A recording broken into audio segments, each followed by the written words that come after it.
I am the Tofu Golem. Please enjoy the video. You need iOS 14 or later and the Google Calendar app installed and signed in. Once done, make sure you have a free spot on your home screen. First, press and hold any empty area until icons jiggle. Then tap the plus in the top left to open the widget gallery. Scroll or search for Google Calendar. This begins the widget addition process. You're starting with required setup and the exact first action to add the widget now.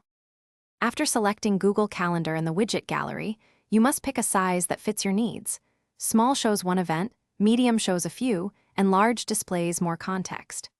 Tap Add Widget, then while still in jiggle mode, long press the widget and choose Edit Widget to pick which calendars appear and whether to show agenda or schedule. Make sure to preview the results and move the widget to the desired page and position for immediate visibility and quick access. Finish by tapping Done or swiping up to exit jiggle mode so the widget locks in place. Once set, you can tap the widget to open the app. If the widget is blank or stale, try restarting your iPhone to force a refresh and make sure background app refresh is enabled for Google Calendar. If events still don't appear, reopen the app and sign out, then sign back in to resolve sync issues. That usually fixes missing calendars or auth problems. Thanks for watching. Consider subscribing if we helped you today.